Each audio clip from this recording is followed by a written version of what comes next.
ખેડાના નડિયાદ નવરંગ સોસાયટીમાં gas refilling કૌભાંડ મામલો. ખેડા જિલ્લા એલસીબી સહિતની પોલીસ ઘટના સ્થળે. ખેડા જિલ્લા પુરવઠા અધિકારીની ટીમ સાથે તપાસ શરૂ કરવામાં આવી. પુરવઠા વિભાગ દ્વારા જથ્થો સીઝ કરવા કરાઈ કાર્યવાહી.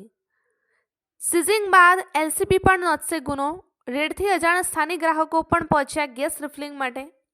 રિફિલિંગ માટે આવેલ ગ્રાહકોના બોટલ અને વાહન પોલીસે કર્યા જપ્ત.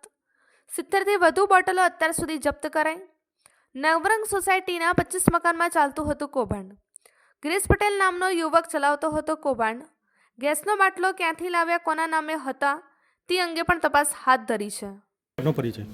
મારું નામ અક્ષય પારગી છે. હું જિલ્લા પુરવઠા અધિકારી ખેડા છું. ત્યાં ગેરકાયદેસર ગેસના બોટલોનું રિફિલિંગ થતું હતું, કોના દ્વારા થતું અને કેટલા સમયથી થતું હતું?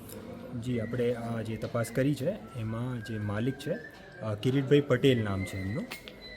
એમને પૂછતા એમણે કીધું છે કે 4 મહિનાથી એ કામગીરી કરે છે, પણ અદરવાઇઝ ક્યારથી કરતા હતા એ તો તપાસનો વિષય છે. શું આગળની કાર્યવાહી શું થશે? આપણે જે તમામ જે ગેસ છે સાથે સાથે અન્ય સામગ્રી પણ મળી આવી છે એને સીઝ કરેલ છે અને એની આગળ આપણે એમની સામે કેસ ચલાવશું. નટપુર ન્યૂઝ સખત અને સતત આપની સેવામાં. અમારા ફેસબુક પેજ, ઇન્સ્ટાગ્રામ, યુટ્યુબ ચેનલને સબસ્ક્રાઇબ કરો અને ફોલો કરો.